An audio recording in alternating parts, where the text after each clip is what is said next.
क्यों एंटार्क्टिका की जमीन अचानक से टूट रही है? एंटार्क्टिका में आए इस 2 किलोमीटर बड़े से दरार को देखना। यह दरार इतनी चौड़ी हो गई थी कि इसने लिटरली एंटार्क्टिका के एक बड़े से भाग को चीरकर उसे कॉन्टिनेंट से अलग कर दिया। इस दरार का नाम है कैज़म 1। कैज़म का मतलब गहरी दरार, और 1 इसीलिए क्योंकि ये उस रीजन में दिखी सबसे पहली दरार थी। मगर ये तो बस शुरुआत थी। अब जरा इस इमेज को देखना। एक क्रैक ने एंटार्क्टिका के एक और बड़े भाग को तोड़ दिया, मानो जैसे एक और अंग शरीर से निकल गया हो। और फिर ये एक और। ये काफी अजीब बात है कि पिछले कुछ सालों से एंटार्क्टिका में दरारों का सिलसिला अचानक से बढ़ गया है। साइंटिस्ट भी कंफ्यूज हो चुके हैं, क्योंकि ऐसा लग रहा है मानो जैसे बर्फ के अंदर छुपी हर एक दरार अब जाग रही हो। लेकिन सबसे बड़ा कंसर्न क्या है आपको पता है? अगर यही सिलसिला चलता रहा तो क्या एक दिन पूरा एंटार्क्टिका टुकड़ों में बिखर जाएगा? फॉर एग्जाम्पल, एंटार्क्टिका के इस नॉर्थ ईस्टर्न रीजन पर जरा गौर करना। ये जो कलरफुल लाइंस दिख रहे हैं ना, ये उन ग्लेशियर्स के ट्रेसेस है जो टूटकर समुद्र में बह चुके हैं। अब एंटार्क्टिका में लिटरली पूरी दुनिया का 70% फ्रेश वाटर जमा हुआ पड़ा है बर्फ के रूप में। जब ये ग्लेशियर्स पिघलने लगेंगे तो ये ग्लोबल सी लेवल को कई गुना बढ़ा देंगे। Just to give you an idea, ये एक वेल नोन साइंटिफिक फैक्ट है कि सिर्फ एक ग्लेशियर, द थ्वाइट्स ग्लेशियर के मेल्ट होने से सी लेवल एटलीस्ट 65 सेंटीमीटर तक बढ़ सकता है। अब इसकी गंभीरता समझो। सिर्फ 6 इंच के सी लेवल राइज ने नॉर्थ कैरोलिना जैसे कोस्टल रीजन्स को रोज के फ्लड जोन्स में बदल दिया। रोड्स बंद, घर डूबे, लोग फंस गए, एटसेट्रा। और ये तो सिर्फ 6 इंच का एलिवेशन था। और हम इस बात को रियलाइज नहीं कर रहे कि दुनिया में ऐसे कई देश है, जैसे जापान, बांग्लादेश, चाइना और इंडिया में भी केरला, वेस्ट बंगाल के कुछ रीजन्स जो आज भी सी लेवल से नीचे हैं ऑलरेडी। और अगर ग्लेशियर्स मेल्ट होते गए तो इन सिटीज का एक अच्छा खासा हिस्सा डूब जाएगा। और इसीलिए ये ऑलमोस्ट एक ग्लोबल इमरजेंसी ही बनते जा रही है, जिसे क्लोजली स्टडी करने के लिए एंटार्क्टिका में कई देशों ने अपने रिसर्च बेसिस को बना दिया है। एंटार्क्टिका जैसे एक्सट्रीम एनवायरनमेंट में रिसर्च बेस बनाना इतना आसान नहीं है। आप बिलीव नहीं करोगे, इसके लिए साइंटिस्ट और एक्सप्लोरर्स को लिटरली दशकों तक पापड़ बेलने पड़े। एंटार्क्टिका में रिसर्च बेस बनाना तो दूर की बात, इंसानों के लंबे इतिहास में पहले इंसान ने जस्ट 200-300 साल पहले यहां पर कदम भी रखा, और वही एक वर्ल्ड रिकॉर्ड ब्रेकिंग स्ट्रगल बन गया। सोचो, एक ऐसी जगह जहां पर टेम्परेचर -80 डिग्री सेल्सियस तक जाता है और ह्यूमिडिटी 1% से भी कम है। मतलब it's technically drier than the Sahara desert. यहां का वेदर इतना खराब है कि इंसान की स्किन कुछ मिनट में ही फ्रीज हो सकती है। यहां एंटार्क्टिका में कोई भी परमानेंट पॉपुलेशन नहीं रहती। इनफैक्ट पूरे लैंड एरिया पर तो जानवर तक नहीं रहते। ये इतनी मोटी चर्बी और खाल वाला पोलर बेयर तक एंटार्क्टिका में सरवाइव नहीं हो पाया। यहां पर आज अगर आप देखोगे तो सिर्फ पेंगुइन्स और सील्स रहते हैं, और वो भी मोस्टली सी शोर के ही आसपास घूमते हैं। यह है वो लंबी लिस्ट उन लोगों की जो एंटार्क्टिका को खोजने और साउथ पोल पर पहली बार अपने कदम रखने के लिए निकले थे। बट इस सफर के बीच में ही इनकी मौत हो गई। इंसानों ने लगातार 100 सालों से भी ज्यादा समय तक साउथ पोल में अपने कदम रखने की कोशिशें की, बट कोई उसके आसपास भी नहीं आ पाया। और जो ज्यादा करीब चले भी गए तो जैसे उस लिस्ट में हमने देखा, वो इस सफर के बीच में ही गायब हो गए। इंटरेस्टिंगली, पिछले 70 मिलियन सालों से साउथ पोल पर ठहरा हुआ यह सफेद रेगिस्तान एंटार्क्टिका सिर्फ 200 साल पहले ही इंसानों की नजरों में आया। मतलब जस्ट इमेजिन, जब ब्रिटिशर्स इंडिया पर राज कर रहे थे तभी भी दुनिया ने एंटार्क्टिका को देखा तक नहीं था। दुनिया के इतिहास की किताब में एंटार्क्टिका वो आखिरी पन्ना है जो अंत तक किसी ने पलटा ही नहीं था। नॉर्मल एरोप्लेन्स को तो एंटार्क्टिका के ऊपर से गुजरना अलाउड भी नहीं था, क्योंकि उन्हें कुछ ऐसे हालातों का सामना करना पड़ता था। यही हाल शिप्स और क्रूजेस का भी होता था। और सिर्फ यहां पर आज कुछ साइंटिस्ट के बेसिस है, क्योंकि कहा जाता है इस जमीन पर सिर्फ 2 चीजें हैं, साइलेंस और सवाल। सवाल जो हमेशा उठते हैं, पर जवाब हमेशा बर्फ की मोटी चादर के नीचे दब जाते हैं। जैसे ये जगह इतनी ठंडी कैसे है, जब कभी यहां पर एक घना जंगल हुआ करता था? या फिर नासा वाले यहां पर बार बार क्या ढूंढने आते हैं? और सबसे बड़ा, अगर सिर्फ ये एक बर्फीली जगह है तो यहां पर बिना किसी एक्सप्लेनेशन के यूएफओ साइटिंग्स क्यों हो रहे हैं? एंटार्क्टिका में स्पेसिफिकली ऐसी कौन सी खास बात है जो इसे दुनिया का सबसे डेडलीस्ट लैंड बनाती है? क्यों इतने सारे लोगों ने इसके सेंटर तक पहुंचने में अपनी जानें गंवा दी? तो चलिए फ्रेंड्स, आज हम इतिहास के आखिरी पन्ने को पलटकर इस ठंडे कब्र के नीचे दबे सारे राजों का ताला तोड़ते हैं और देखते हैं कि इस दुनिया के सबसे बड़े सीक्रेट वर्ल्ड में आखिर क्या छुपा है।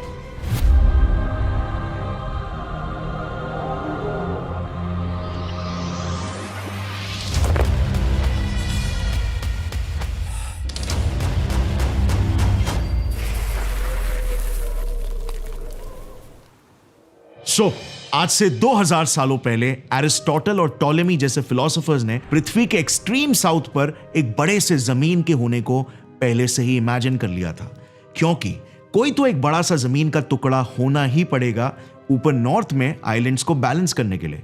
यह मिस्टीरियस जमीन जो सभी के इमेजिनेशन का विषय थी को लैटिन नाम दिया गया टेरा ऑस्ट्रेलिस इनकॉग्निटा, यानी कि द अननोन सदर्न लैंड। अब 1520 में एक famous Portuguese explorer Ferdinand Magellan बहुत नीचे साउथ अमेरिका के टिप तक पहुंच गए थे और उन्हें एक पैसेज दिखाई दिया जिसके पार उन्हें बहुत से आइसबर्ग्स दिखे, बट जैसे आप देख सकते हो वो फिर भी अंटार्कटिका से काफी दूर ही थे। और फिर 1773 में एक British explorer captain James cook थोड़ा और आगे जाकर वो पहले इंसान बने जिन्होंने अंटार्कटिक सर्कल को क्रॉस कर दिया। वो अंटार्कटिका के बहुत करीब तक जरूर पहुंचे, बट कभी अंटार्कटिका की जमीन को देख ही नहीं पाए।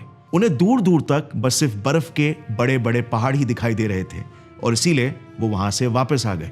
और फिर जाकर 1820 में एक Russian explorer Fabian Gottlieb von Bellingshausen के जरिए दुनिया को पहली बार यह पता चला कि साउथ में दूर से दिखती बर्फ की ऊंची ऊंची चट्टानों के ऊपर छुपकर एक पूरा कॉन्टिनेंट बसा हुआ है। यह कॉन्टिनेंट समुद्री सतह से 2500 मीटर ऊपर पहाड़ जैसे चट्टानों के ऊपर बसा था। इसीलिए जेम्स कुक से भी यह मिस हो गया। इवन आज तक अंटार्कटिका दुनिया का सबसे हाईएस्ट कॉन्टिनेंट माना जाता है, बट इतने ऊंचे चट्टानों के ऊपर चढ़ा कैसे जाए? अरे उससे पहले तो अपने शिप को ही लैंड कहां पर किया जाए, क्योंकि बीच जैसा एक सेफ हार्बर तो यहां पर था नहीं। हर जगह बस सिर्फ बर्फ के मोटे मोटे ग्लेशियर्स यानी कि पत्थर ही थे। इसके अलावा जमा देने वाली तेज हवाएं, ऊंची लहरें, पलक झपकाते ही बिगड़ता मौसम और माइनस की ठंड, इन सारी हालातों ने ऐसा दाव खेला कि फेबियन को तुरंत यू टर्न मारकर वापस से लौट आना पड़ा। फेबियन के फिर 50 से 60 सालों बाद तक खोज में कोई खास प्रोग्रेस नहीं हुआ, क्योंकि जितने भी एक्सप्लोरर्स और कैप्टन्स अपनी शिप लेकर वहां पर जाने की कोशिश करते तो या तो समुद्र के तूफानों से या तो जमा देने वाली ठंड और भूख का शिकार होकर वो वापस लौट आते। इस तस्वीर को जरा देखना। ये तस्वीर 1904 में ली गई थी, जिसमें ये 3 लोग एंटार्क्टिक एक्सप्लोरर्स हैं, कैप्टन रॉबर्ट स्कॉट, शैकल्टन और विल्सन। ये तस्वीर इन्होंने अपने 3 साल लंबे एंटार्क्टिक मिशन से वापस लौटने के बाद ली थी, जिस मिशन में ये फेल हो गए थे। तस्वीर ठीक से बयान नहीं कर पा रही है जितनी बुरी इनकी हालत हो गई थी। पूरे चेहरे और शरीर पर घाव, कट्स, बर्न्स और स्वेलिंग हो गया था।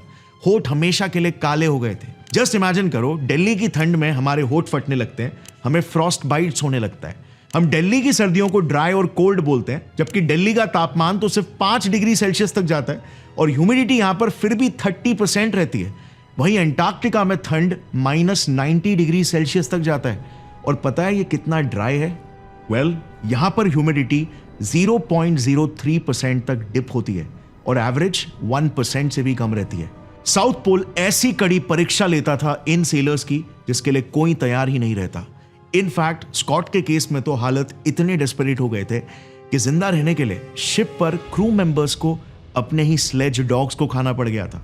बट इस फेलियर ने स्कॉट को डीमोटिवेट नहीं किया। एंटार्कटिका की मिस्ट्री मानो उन्हें अपनी तरफ इस तरफ फुसला रही थी कि इस मिशन के बाद उन्होंने ये ठान लिया कि अब तो किसी भी हालत में एंटार्कटिका की जमीन पर वो कदम रखकर ही मानेंगे। और सिर्फ इतना ही नहीं, बल्कि वो एंटार्कटिका के एकदम सेंटर में साउथ पोल पर भी अपने देश का फ्लैग लहरा कर आएंगे और यही हासिल करना उनके जिंदगी का अल्टीमेट पर्पस बन गया। फाइनली साल 1911 में लगातार 1 साल की लंबी यात्रा के बाद रॉबर्ट स्कॉट अपने 4 क्रू मेंबर्स के साथ एंटार्कटिका पहुंच ही गए और वहां से फिर साहस बढ़ाकर एक्सट्रीम तूफान और ब्लिजर्ड्स का सामना करते हुए उन्होंने आखिरकार साउथ पोल की जमीन पर अपने पांव को रखा। यह एक ऐतिहासिक मोमेंट होने वाला था, स्कॉट के जिंदगी भर का सपना वहां पर सबसे पहले पहुंचने का सच होने वाला था।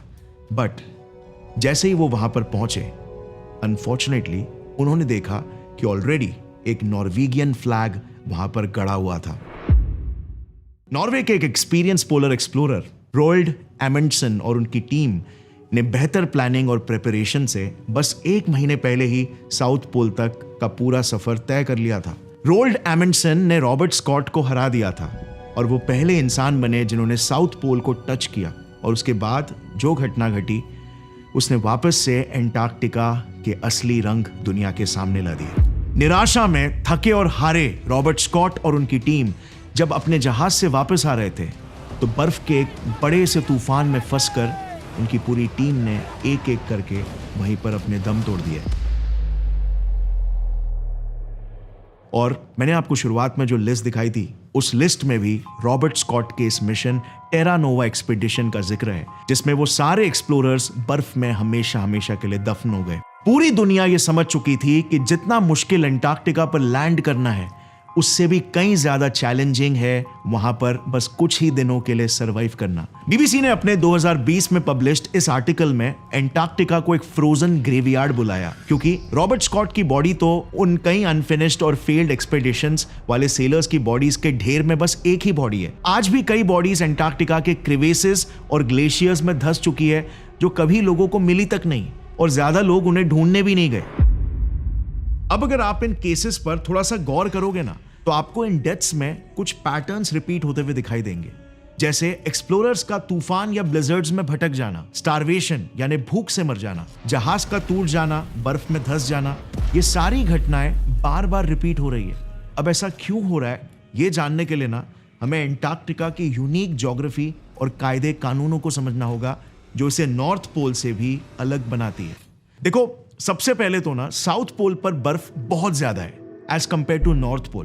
पूरे दुनिया का 90% बर्फ, आई रिपीट, दुनिया का 90% बर्फ एंटार्क्टिका में है। इनफैक्ट दुनिया का 70% फ्रेश वाटर भी एंटार्क्टिका के ही बर्फ में जमा हुआ है। और इसीलिए एंटार्क्टिका का एवरेज टेम्परेचर -40 डिग्री सेल्सियस से लेकर -90 डिग्री सेल्सियस तक लो हो जाता है, जबकि आर्कटिक का एवरेज टेम्परेचर सिर्फ 0 डिग्री से लेकर -40 डिग्री तक ही जाता है। इसी वजह से आपको भले ही नॉर्थ पोल में लैंड मैमल्स जैसे Arctic wolves, foxes, reindeers, oxes, polar bears और यहां तक कि रैबिट्स और शीप्स भी मिल जाएंगे, बट साउथ पोल पर इनमें से कोई भी नहीं है।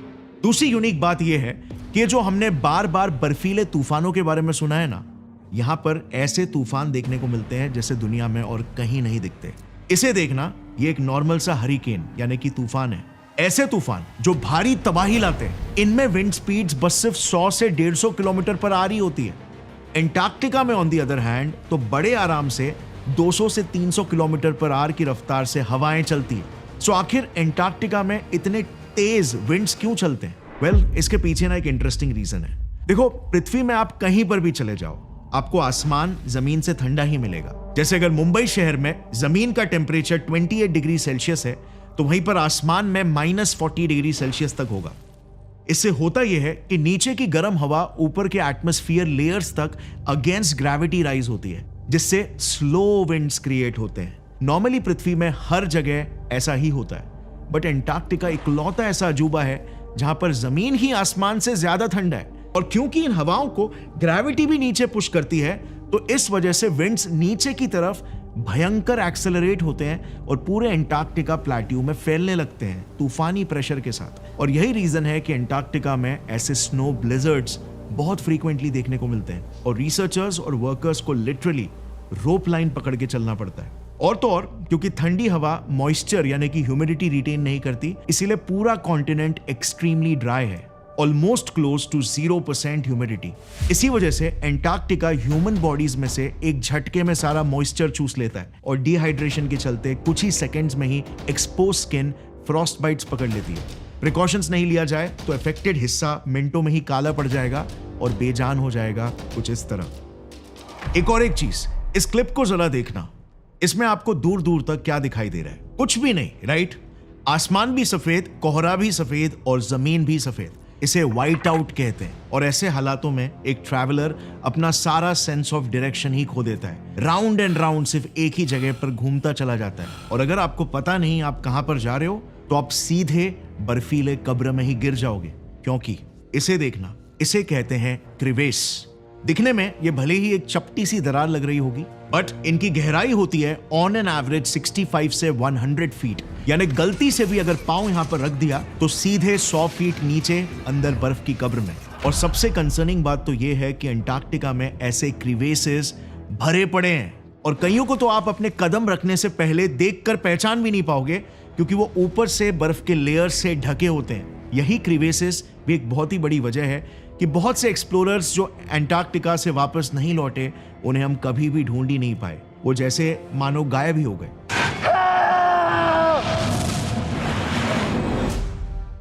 और इसीलिए यहां पर अंटार्कटिका में आज तक कोई भी परमानेंट पॉपुलेशन नहीं रहती। और सबसे कंसर्निंग बात यह है कि यही क्रिवासेस आज के दौर में अचानक से बड़े बड़े क्रैक्स में तब्दील हो रहे हैं, और फिर यही क्रैक्स धीरे धीरे करके इस कॉन्टिनेंट को तोड़ रहे हैं।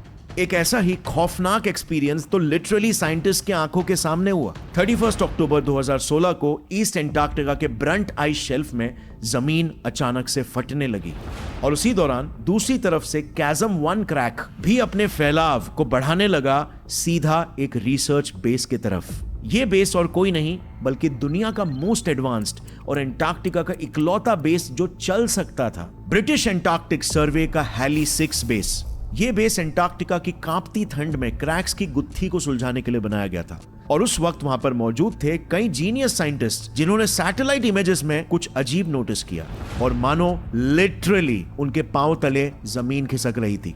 हैली 6 रिसर्च बेस अब 2 बढ़ती क्रैक्स के बीच में फंस चुका था। सिचुएशन बद से बदतर हो रही थी, और यहीं पर इंजीनियर्स के स्मार्ट डिजाइन ने एक नया करिश्मा करके दिखाया।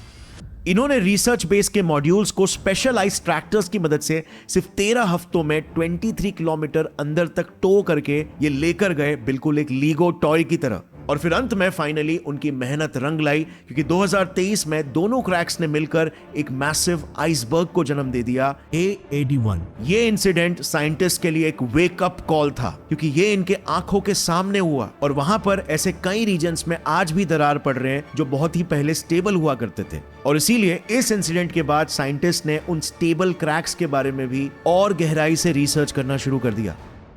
आज अंटार्कटिका में जो भी क्रैक्स दिखते हैं वो साइंटिस्ट के लिए एक चिंता का विषय है, क्योंकि हर एक क्रैक की अपनी कहानी है। और कुछ क्रैक्स तो ऐसे तरीकों से डेवलप हो रहे हैं जो साइंटिस्ट ने कभी सोचा भी नहीं था। जैसे ये 2002 में डिस्कवर हुआ लार्सन बी आइस शेल्फ, जो सिर्फ मात्र 35 दिनों के अंदर पूरी तरीके से टूटकर अलग हो गया।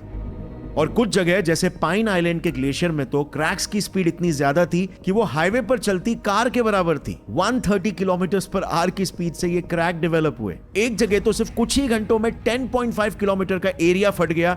लिटरली पलक झपकाते ही अंटार्कटिका का एक हिस्सा अलग हो चुका था। अच्छा, कुछ क्रैक्स ऐसे होते हैं जो अपने टूटने से एक चेन रिएक्शन भी शुरू कर देते हैं। जैसे एक ग्लेशियर के पिघलने से वो अपने साथ जुड़े दूसरे ग्लेशियर्स को भी ले डूबते हैं, जैसे थ्वाइट्स ग्लेशियर। ये इतना खतरनाक है कि साइंटिस्ट इसे लिटरली डूम्सडे ग्लेशियर कहते हैं। अगर ये पूरी तरीके से मेल्ट हो गया ना तो अकेले थ्वाइट्स ग्लेशियर से ही सी लेवल लगभग 65 सेंटीमीटर तक बढ़ सकता है। इसी साल 2025 में दुनिया का सबसे बड़ा glacier A23A British territory south Georgia की ओर बढ़ रहा था। Now, the world's largest iceberg has broken away from Antarctica and is approaching the British territory of South Georgia, home to large penguin and seal colonies. लेकिन नसीब मार्च में luckily south Georgia से ये 70 kilometre दूर पर अटक गया। एंड यू नो व्हाट, जब भी बर्फ का कोई बड़ा सा हिस्सा अंटार्कटिका से हिलता है या अलग होता है तो सिर्फ समुद्र ही नहीं बल्कि पूरी दुनिया भी हिलती है, क्योंकि ऐसे इवेंट से अर्थ का ग्रेविटेशनल फील्ड और रोटेशन भी थोड़ा सा बदल जाता है। सो यस, दुनिया लिटरली हिल जाती है जब अंटार्कटिका का एक टुकड़ा टूटकर अलग हो जाता है। एंड ऑल्सो इन सभी मैसिव आइसबर्ग्स और ग्लेशियर्स के नीचे छुपी हुई है एक ऐसी दुनिया जो शायद कभी धूप में आई ही नहीं। और अब ग्लेशियर्स के मेल्ट होते पहली बार सनलाइट उसके सी फ्लोर को छुएगा। पता है, इसी रेयर मोमेंट को विटनेस करने के लिए रिसर्चर्स ने अपना डेली रूटीन छोड़कर तुरंत वो उन जगहों के लिए निकल पड़ते हैं जहां पर क्रैक्स पूरी तरह से सेपरेट हो जाते हैं। जैसे जॉर्ज 6 आइस शेल्फ के केस में हमें देखने मिला था। साइंटिस्ट ने पानी के अंदर रिमोटली ऑपरेटेड व्हीकल्स को भेजा, जिसके जरिए उन्हें नई उभर आई इस दुनिया का एक झलक देखने को मिला। उन्होंने giant sponges, pink corals, glassy octopus, ghost fishes और एक मैसिव फैंटम जेलीफिश देखा, जिसका बेल तकरीबन 5 फीट लंबा था। सो इस नई दुनिया में हो सकता है कई क्रीचर्स, नए स्पीशीज हो जो अंधेरे में जिंदा रहने के लिए इवॉल्व हुए हो, और सिर्फ अंधेरा ही नहीं बल्कि बर्फ प्लस अंधेरा। तो कुछ यहाँ पर हाइड्रोथर्मल वेंट्स के लिए भी इवॉल्व हुए हो। इस नई दुनिया का दृश्य देखकर साइंटिस्टों के मुंह से एक बहुत ही इंटरेस्टिंग बात निकली कि life finds a way just like humans have found a way into Antarctica. अब जितना मुश्किल इंसानों के लिए यहां पर नेविगेट करना है, उतना ही मुश्किल और रिस्की एरोप्लेन्स के लिए भी है। कमर्शियल फ्लाइट्स तो एंटार्क्टिका के ऊपर से उड़ना तक अवॉइड करते हैं, और सिर्फ वही फ्लाइट्स यहां पर आते हैं जो रिसर्चर्स और एक्सपेरिमेंटर्स को यहां पर शटल कर रहे हो या उन तक गुड्स पहुंचा रहे हो। घना कोहरा, अनप्रिडिक्टेबल क्लाइमेट और स्ट्रॉन्ग विंड्स की वजह से टर्बुलेंस, क्योंकि ये पोल्स के करीब है इसीलिए मैग्नेटिक फ्लक्चुएशंस की वजह से नेविगेशन बिगड़ना, सेफ्टी लैंडिंग के लिए कोई भी स्टेशन यहां पर नहीं होना, यहां तक कि रिफ्यूलिंग स्टेशन का भी यहां पर ना होना, कुछ मेजर रीजंस है एयरलाइन कंपनीज को यहां से गुजरना रिस्की लगता है। बट अब तुम्हारे मन में यह सवाल जरूर आ रहा होगा कि अगर एंटार्क्टिका इतना खतरनाक है तो फिर आज इतने सारे लोग वहां पर आराम से घूमकर कैसे आ जा रहे हैं, मस्त व्लॉग्स बना रहे हैं, कितने सारे तो क्रूजेस एंटार्क्टिका एक्सपेडिशन के लिए जाते रहते हैं। वेल, अगर आप ईयर 1990s में देखोगे ना, तो एंटार्क्टिका में सिर्फ हर साल लगभग 5000 टूरिस्ट ही जाया करते थे। आज ये नंबर बढ़कर पता है कितना हो गया है? 1 लाख। और इसका पूरा क्रेडिट जाता है हमारे नेविगेशन, इंजीनियरिंग और साइंस एंड टेक्नोलॉजी में एडवांसमेंट को। बट इवन ये सब के बाद भी एंटार्क्टिका घूमने का विंडो आज भी सिर्फ और सिर्फ 3 से 4 महीने का ही है, नवंबर से लेकर मार्च के बीच में, क्योंकि इसी दौरान -15 से -20 डिग्री सेल्सियस के साथ एंटार्क्टिका थोड़ा बहुत जीने लायक हो जाता है। मतलब इसी दौरान अगर आप प्रॉपर प्रोटेक्शन से बाहर निकलोगे तो आपका चेहरा फ्रॉस्ट बाइट नहीं पकड़ लेगा या आंखें ही जम नहीं जाएगी, क्योंकि इन दिनों पूरे 24 घंटे दिन ही होता है, रात होती ही नहीं है। एक्चुअली में एंटार्क्टिका का डे एंड नाइट साइकिल और सीजन्स का साइकिल काफी इंटरेस्टिंग है, क्योंकि एकदम पोल्स पर लोकेटेड है, इसीलिए यहां पर 6 महीने दिन रहता है और 6 महीने रात रहती है। ऐसा क्यों? वेल, क्योंकि हमारा अर्थ अपने एक्सिस से 23.5 डिग्री टिल्टेड है, और ये जैसे आपको पता है सन के अराउंड रिवॉल्व करता है, तो टिल्टेड होने की वजह से अर्थ के नॉर्थ का टिप 6 महीनों के लिए सूरज के डायरेक्शन में पॉप आउट होता है, और फिर साउथ का टिप 6 महीनों के लिए सूरज के डायरेक्शन में पॉप आउट होता है। अब जो हिस्सा पॉप आउट होता है वहां पर कंटिन्यूअस डे होता है और समर सीजन भी होता है, और उसका ऑपोजिट साइड क्योंकि सन से दूर है, डार्क शैडो साइड में है, इसीलिए वहां पर पोलर नाइट और विंटर सीजन होता है। टेक्निकली देखा जाए तो बस वो 3 से 4 महीनों को छोड़कर हमारे लिए तो सारे महीने ही एंटार्क्टिका में विंटर है, क्योंकि या तो वहां पर एकदम डिम सनसेट जैसे सन रहेगा या फिर टोटल पिच डार्क रहेगा। एंटार्क्टिक विंटर्स में वहां पर इतना डार्क हो जाता है कि अगर आप अपनी आंखों के सामने अपने हाथ को भी रख दोगे ना तो भी आपको दिखाई नहीं देगा, total pitch black. It's 9 in the morning and it's polar night. So it looks like this all day long, 24/7 for a bit more than 2 months. क्योंकि हाफ ऑफ द टाइम तो वहां चांद भी नहीं रहता। प्लस सर्दियों में स्पेशली जुलाई और अगस्त के महीनों में यहां पर तापमान -80 डिग्री सेल्सियस तक चले जाता है। कंबाइंड विथ 200 किलोमीटर्स प्रति घंटे की हवाएं और ब्लिजर्ड्स, कोई इंसान यहां पर कैसे सरवाइव कर पाएगा? वेल, ऑफिशियल रिकॉर्ड्स के हिसाब से एंटार्क्टिक विंटर्स में सिर्फ और सिर्फ गिने चुने कुछ हजार लोग ही रहते हैं, और ये सभी के सभी साइंटिस्ट्स और रिसर्चर्स ही है। इनके रिसर्च बेसिस इस तरह से शील्डेड और प्रोटेक्टेड रहते हैं, और विंटर्स में ये पूरे के पूरे बर्फ में धंस भी जाते हैं, जिनमें से फिर बर्फ को मशीन्स के जरिए खोद कर साफ करना पड़ता है। अब यूएस ने तो आज वहां पर मानना पड़ेगा कमाल ही कर दिया। उसके मेन एंटार्क्टिक रिसर्च स्टेशन को ऐसे बनाया है कि वहां पर इन्हीं काबिल रिसर्चर्स के लिए पूरे साल 24 घंटे एंटार्क्टिका जैसे रिमोट लोकेशन में खाना पीना अवेलेबल करवा दिया है। ये देखो, ये है वो रिसर्च स्टेशन और एंटार्क्टिका का सबसे बड़ा टाउन, यूएस का मैकमुर्डो रिसर्च स्टेशन। और यहां पर हर समर में 500 से 1000 लोग काम करते हैं। यहाँ पर ATMs मौजूद है, हॉस्पिटल्स और मेडिकल फैसिलिटीज भी, कन्वीनियंस के लिए stores, research labs, comfortable rooms, gyms etcetera. इसी स्टेशन में पूरे के पूरे कॉन्टिनेंट की इकलौती वेस्ट मैनेजमेंट फैसिलिटी भी है, जहां पर वो पूरे टाउन का कचरा फिल्टर और प्रोसेस करके रिसाइकल करते हैं। अब ये करना एक तरह से मजबूरी ही समझो, क्योंकि यूएस के सप्लाईज मैकमोडो पर बस सिर्फ साल में एक ही बार आते हैं, जिसमें पेरिशेबल आइटम्स जैसे साल भर का राशन और मीट एक ही साथ सप्लाई होता है। मतलब अगर 1000 लोगों को पूरे साल खाना खिलाना है तो सोचो कितना बड़ा वेयरहाउस भर के रखना पड़ता होगा। कुछ वेस्ट तो रिसाइकल करके यूज कर लिया जाता है, बट जो वेस्ट रीयूजेबल नहीं है उन सारे वेस्ट को कलेक्ट करके उन्हें यूएस के कार्गो शिप में डंप कर दिया जाता है, जो यूएस जाकर डिस्पोज हो जाता है। या तो लिक्विड वेस्ट ग्रे वाटर हुआ तो सीधा ओशन में रिलीज कर देते हैं। इससे एंटार्क्टिक लैंड पोल्यूट नहीं होता।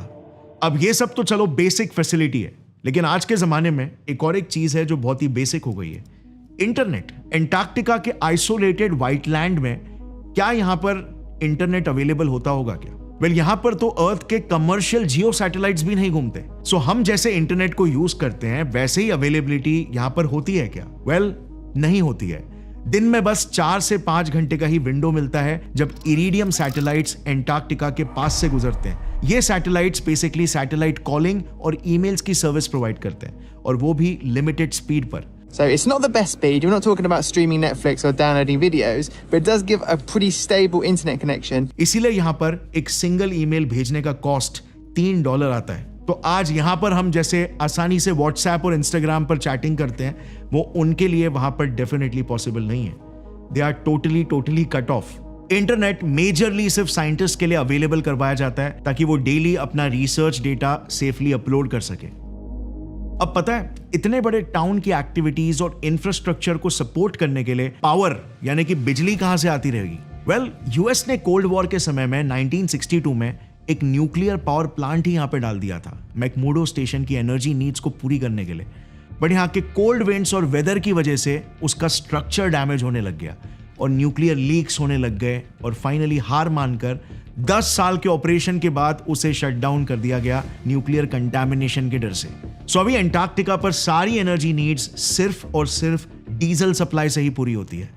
अब इतनी जोखिमों का सामना करके पूरी दुनिया से कट ऑफ रहकर ये साइंटिस्ट आखिर ऐसा क्या ही रिसर्च कर रहे हैं? वेल, एंटार्क्टिका का अर्थ के क्लाइमेट पर क्या असर पड़ रहा है? कैसे मेल्ट होता आइस ग्लोबल सी लेवल को राइज करने में कंट्रीब्यूट कर रहा है? इसका असर फ्यूचर में अर्थ पर क्या होने वाला है? एंटार्क्टिका के यूनिक एनिमल्स और ऑर्गेनिजम्स कैसे इतने एक्सट्रीम एनवायरनमेंट में सर्वाइव कर पाने के लिए इवॉल्व हो पाए? कैसे एंटार्क्टिका 3.5 करोड़ साल पहले एक ग्रीन कॉन्टिनेंट हुआ करता था, मगर आज एक व्हाइट कॉन्टिनेंट बन गया है?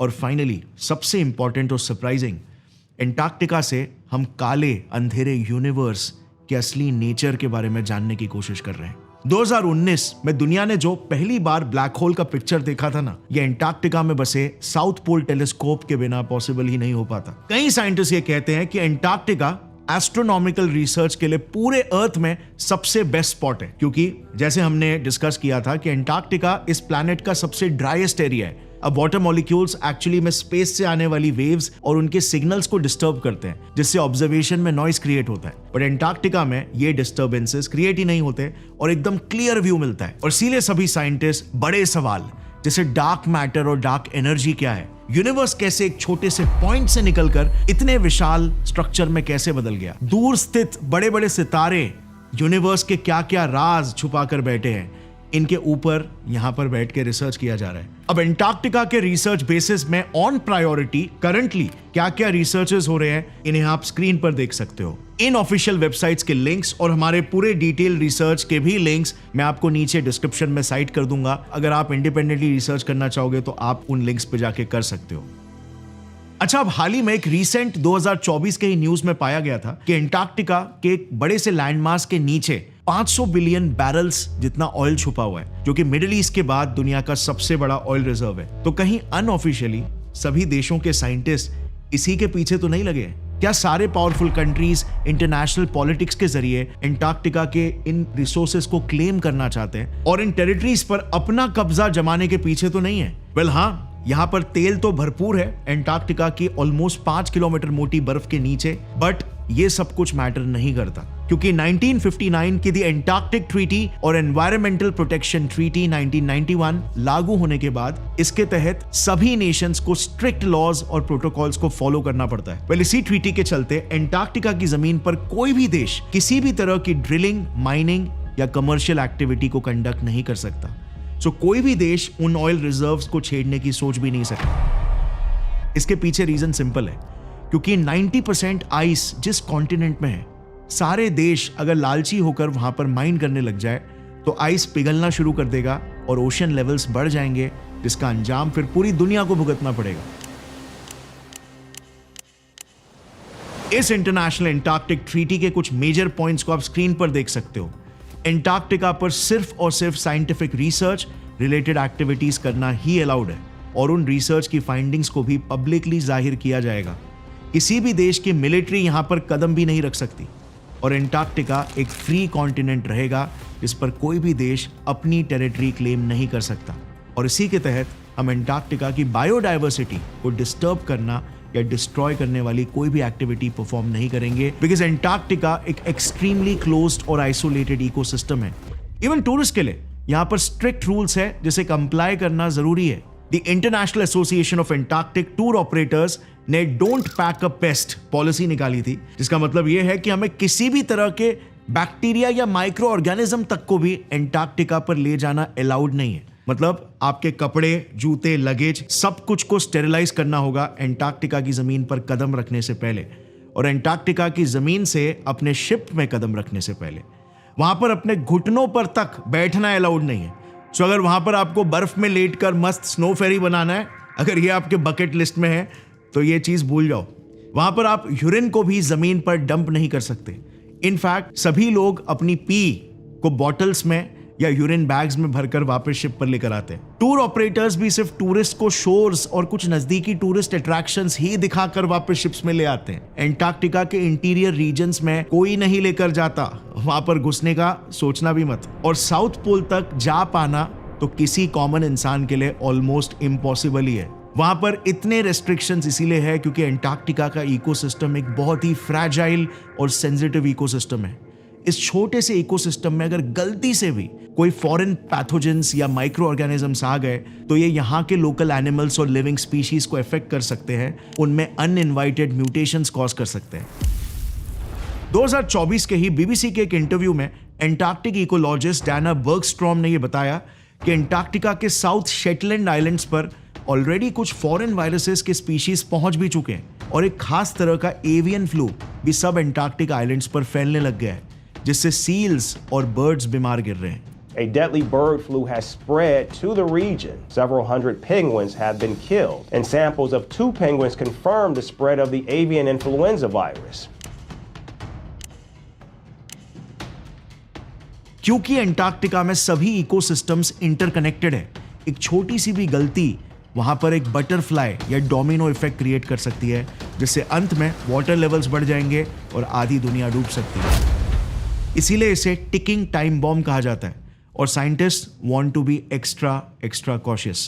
प्लस एंटार्क्टिका क्योंकि करोड़ों सालों से जमा पड़ा है और बर्फ हर किसी चीज को फ्रीज कर देता है, इसके मोटे परमाफ्रॉस्ट लेयर्स के बीच साइंटिस्ट 100% श्योर है कई अननोन एंशिएंट वायरसेस के स्पीशीज जमे पड़े हो सकते हैं। इन वायरसेस को ज़ॉम्बी वायरसेस भी कहा जाता है, और अगर ये परमाफ्रॉस्ट, ये बर्फ मेल्ट हो, ये कई किस्म के जानवरों को इन्फेक्ट करके म्यूटेशंस और बीमारियां कॉज कर सकते हैं।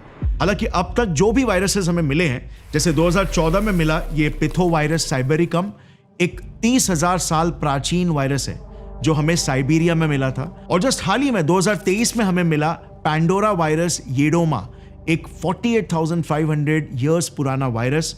ये मोस्टली एमीबास को ही इन्फेक्ट करते हैं, बट एंटार्क्टिक परमाफ्रॉस्ट में हजारों इवन लाखों ऐसे वायरसेस हो सकते हैं, जिनमें से कुछ नॉर्मल जानवर और इंसानों को भी इफेक्ट कर सकते होंगे। यार हिमालय का एक एग्जाम्पल ले लो, जो एंटार्क्टिका के मुकाबले कितनी छोटी जगह घेरता है, वहीं पर हमें आज तक 1700 नए वायरस के स्पीशीज बर्फ में दबे हुए मिले थे, और इसीलिए हमें हर हाल में एंटार्क्टिका को पॉलिटिक्स और ह्यूमन इंटरफेरेंस से दूर ही रखना है। आज एक कॉमन इंसान एंटार्क्टिका तक पहुंच तो सकता है, पर वहां पर जी नहीं सकता। शायद ये प्रकृति का अपना तरीका है हमसे कहने का कि तुम यहां पर मेहमान हो, मालिक नहीं। There is no permanent population. Antarctica एक मंजिल नहीं बल्कि एक इम्तिहान है। There is no horizon. No shadows. यहां पर सिर्फ वही टिकता है जो प्रकृति से लड़ता नहीं बल्कि प्रकृति के साथ बहना सीखता है, क्योंकि ये जगह इंसान की हिम्मत नहीं, उसकी हद की असली परीक्षा लेती है। There is only